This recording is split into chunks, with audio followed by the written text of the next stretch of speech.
I do see the point No, you're I just making. got to finish the story, just so you know. Cut it out of the interview you don't want, but you got to know what the truth is. So around the 1860s... We won't cut it out of the interview. So tougher to be a politician versus a corporate banker? Much tougher. Should India allow same-sex marriage? This is Palanivel Thiaga Rajan for Brut.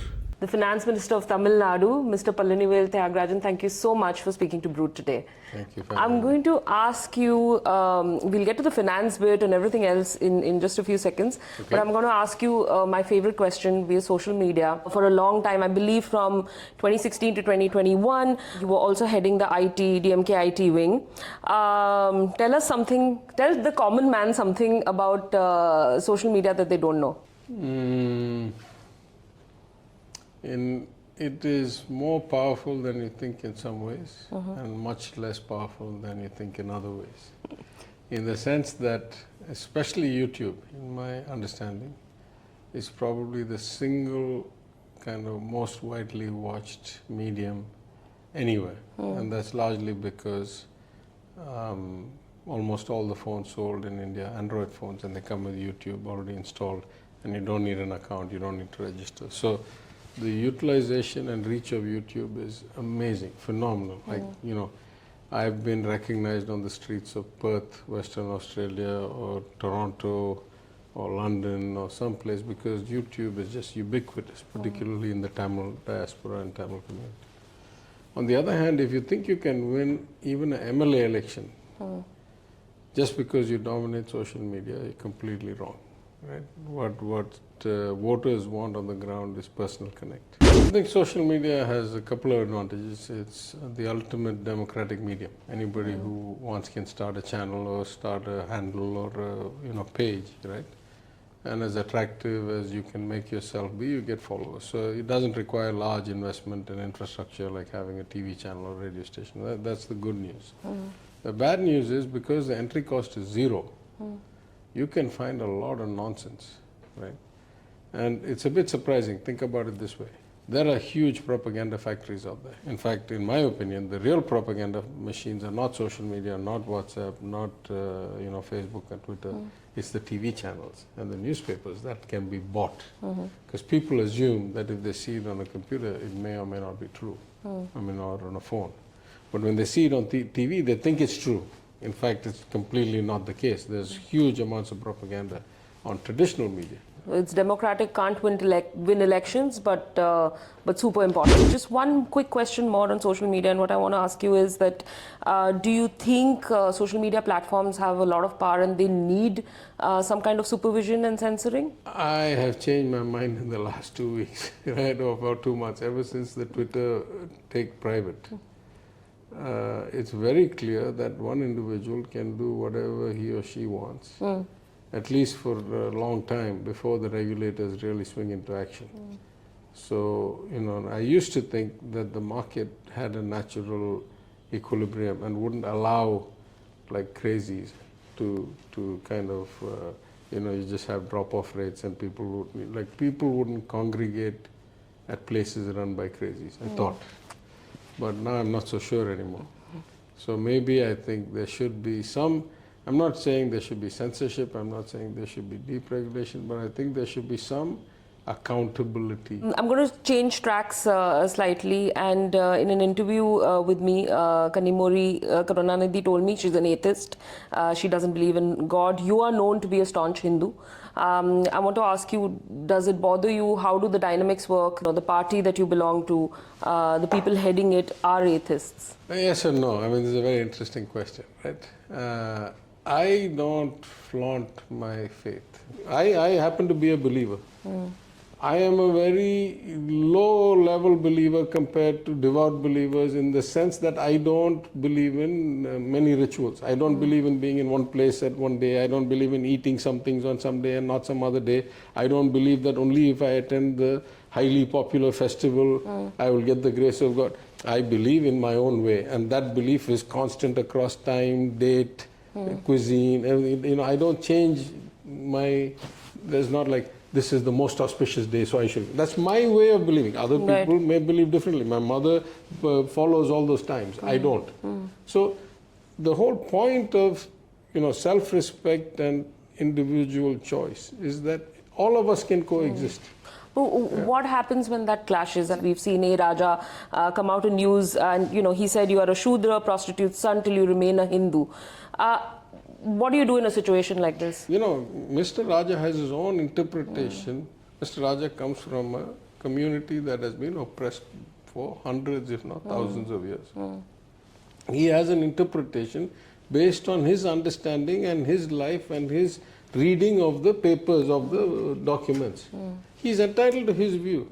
His view doesn't have to affect me in any way. His view is his view. My view is my view. The party didn't call all of us and say, reconcile your views because we have to stand on a religious platform. We are standing on a social justice, financial inclusion, progress, education, uplift. Those views have to be common, otherwise we can't stand on the same platform. You'd call Jaggi Vasudevan a charlatan. Why did you take on Jaggi Vasudev and call him that? I want to understand that. And my supplementary question I'm just going to put there as well. I want to understand your party has been talking about has been against Free the Temple movement. It's been there for a while. I want to understand whether there was a connect between the two. There's a lot to unpack there. Let's go one step at a time. Let's do the trivial stuff first. I don't have the time or the necessity to take on Jaggi Vasudev. I think Jaggi Vasudev is a vile, despicable charlatan. I have always thought that. That view hasn't changed. That's a personal view. It's not the view that is integral to my job as finance minister or human resource minister or planning and development minister or economic statistics. I have a lot of portfolios. But would you elaborate on No, in it? the sense that the main views that I had expressed were when I was an opposition member, right? Because it came up in an interview about the Free the Temples, allegedly. I'm going to come back to that in a minute. So in the course of that, I said, if I was ever going to argue with somebody about temple privatization or nationalization, the last guy I would argue with is this guy, because he's not fit to be qualified as, in any way special status to talk about temples. Who is he? He sells tickets for 5,000, 50,000, 5 lakhs. Somebody told me he was sitting in the fanciest box at the World Cup in Qatar, the final, in the greatest hospitality suite, right? Whatever business he's in seems to be a good business, right? He's in business. So that guy, I said, was not the right guy for me to be answering what the status of temples ought to be. He had no special status to be the counterparty on my argument. That's the only reason I had touched him before I got into office. I made the mistake in the office. The first interview was from a newspaper that asked me a series of questions about the finances, about the status, and incidentally asked me, what is your view on this game? I said, my view has not changed. But this is not a ministerial view. This is a personal view that I had before I came to office. And he's still a shah. What the reporter did, he first took that and ran one headline on that 2 days after I became minister, as if that was my highest priority in life.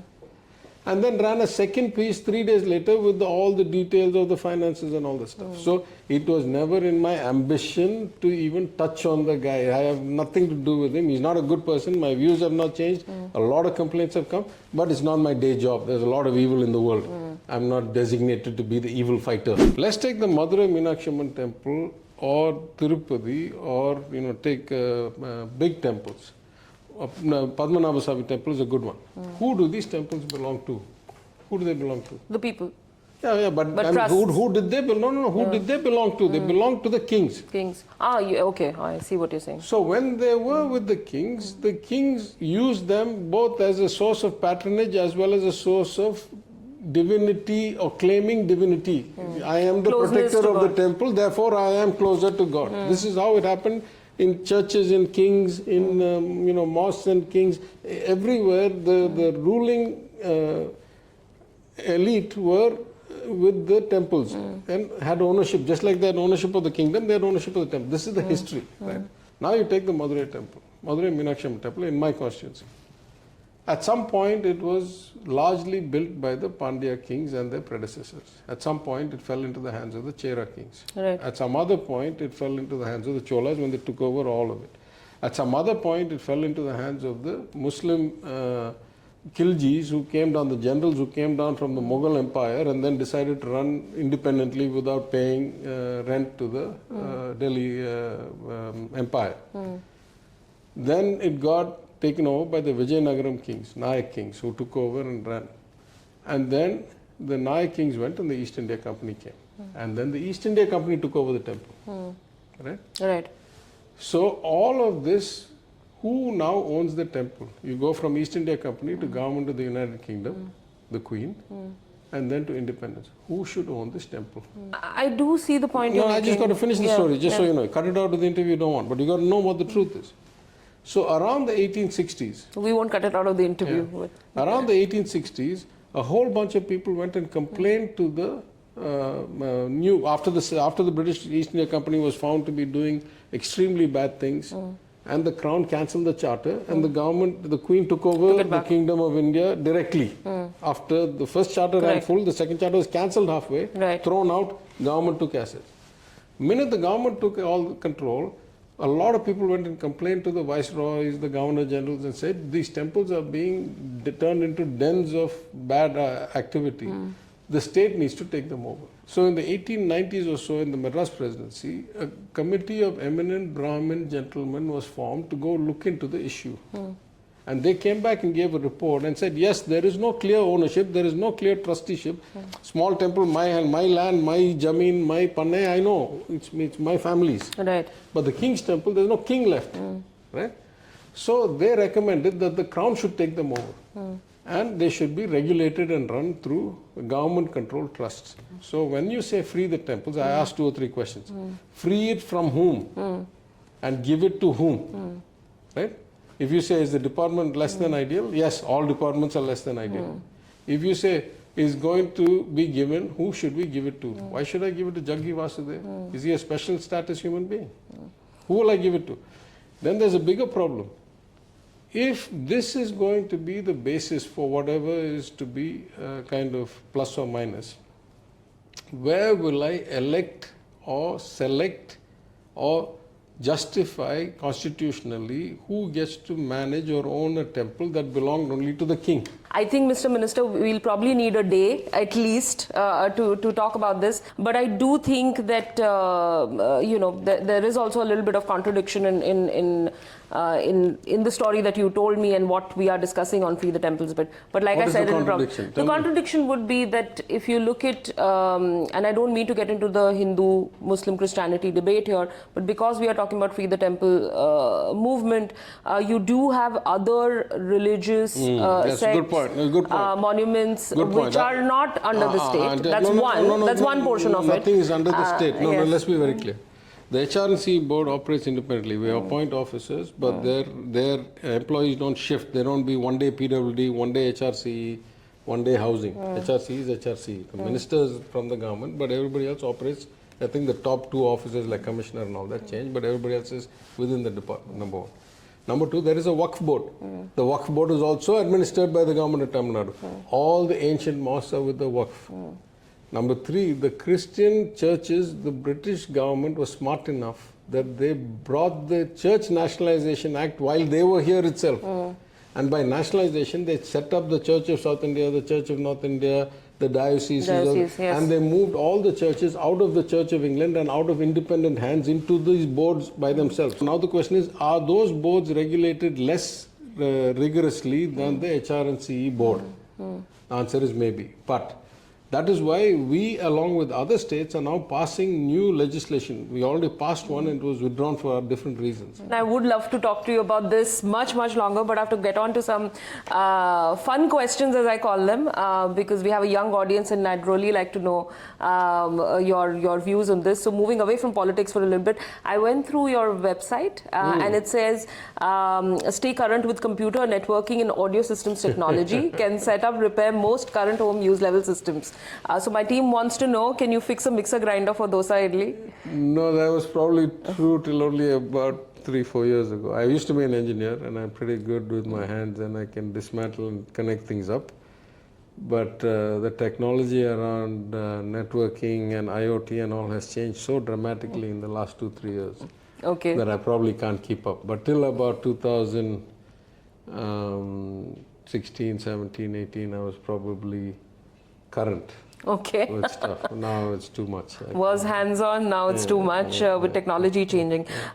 You've of course worked with Standard Chartered, Lehman, others. You have an MBA, you've done an MS from the US as well. Can you tell us some similarities about being a politician, being in politics, holding a portfolio, and being in the corporate sector? In fact, this morning when I flew up from Chennai, my next seat was a very senior executive in the media space. Okay. And before that, he had worked in the FMCG space, globally and in India. Same guy, FMCG, media. And we were talking and he was saying, you know, some things are similar, some things are different. And I said, actually, the higher up I go in a large organization, the more I realized some things are common across all large organizations. Right? What it takes is vision, administrative kind of skills, understanding of human psychology, organizational design, behavior, alignment of incentives, you know, I don't know, the capacity to manage large complex systems requires roughly the same skill. I'm not talking about politics now. I'm saying if you're actually sitting as a minister and running a department that has tens of thousands or hundreds of thousands of employees, or in my case, finance department that oversees, I don't know, a 4 lakh crore budget and in a 30 lakh crore economy or 25 lakh crore economy, then it comes down to only 3 or 4 things. Can you manage the org structure, the design, the vision, the alignment of incentives, the people part right? Can you manage the fisc, the balance sheet, the debt equity ratio equivalent, the interest revenue ratio, the debt to GDP right? And can you get the execution skill? Can you have the right workforce with the right talent at the right place to deliver the outcome? Right. In some sense, all large organizations, from large media companies to large software companies to large banks to large government, it comes down to these skills and it comes down to these attributes. In the government, in general, we have 2-3 limitations because political selection processes, whether it's election or nomination, are not based on your resume. So tougher to be a politician versus a corporate banker? Much, much, much tougher. All right, you visited 60 countries on 5 continents. I'm sure the number of countries has gone up from the time that I saw this on your website. All 50 of the United States and 6 Canadian provinces. That's quite extensive. What's the one best thing about travel? It opens the mind. You get to see different places, different people, different cultures. You get to realize there's many ways of thinking of something. And it also, I would say, it's calming and it's humbling. It's calming in the sense you realize there's such beauty in nature and such tremendous diversity. And, we are like little cogs in the grand scheme of things. I'm down to my last 2 questions. The one is, should India allow same-sex marriage? I happen to be a libertarian kind of guy, everybody to their own. So I don't have any reason why the state should intrude into anybody's, it's only recently decriminalized homosexuality, right? We have, right? Right, yeah, yes. Okay. So I'm saying it's a progression, right? If you look around the history of the world, it goes from being very conservative to less and less and less. So though I'm not a union lawmaker, which is really where the question would apply, and therefore in theory I shouldn't really be answering any hypothetical questions. My philosophy is broadly to each their own. Why should I try and intrude into somebody else's life? And my last question is what I wanted to ask you first, which is, should Elon Musk step down as Twitter CEO? I'd say it slightly differently, right? I've seen a lot of this around the world, unfortunately, especially in the world of high finance, is that if you get successful very quickly and very successful, it's a very dangerous thing because it starts putting the notion in your head that somehow you exist in a different plane than the rest of us. And I don't mean that in terms of racism or classism. I mean, you start thinking that you're such a genius that you can't get anything wrong. Right? That you have this unique ability to always see everything perfectly and predict and manage and run and all this stuff. And I've seen it before in large hedge funds and large banks. In fact, at Lehman, we saw some of that. And that almost always ends one way. Right? Or in fact, every time it ends one way. The only question is how long. Right? And it ends with you getting kind of way ahead of your real abilities. Because the reality is, and I'll say this in a very, very important message to the youth, the reality is that you could be successful 100 different ways through a different combination of circumstances, and you could lose or fail at something 100 different ways. So it's very hard when you're successful to either assume that you're very smart or very good or uniquely qualified.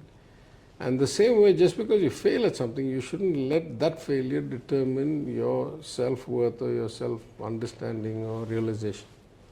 Because nothing is permanent, right? Everything is redeemable. All failure is redeemable. All success is temporary. There's no guarantee of any of this stuff.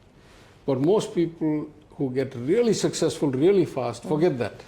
They start believing that somehow they have this unique vision and they have unique... I mean, I would think most people would agree with me that the last couple of months have not been kind to either Twitter or to Elon Musk's reputation in the world. All right, Mr. Minister, thank you so much for being candid and speaking to Brut today. Thank you very much.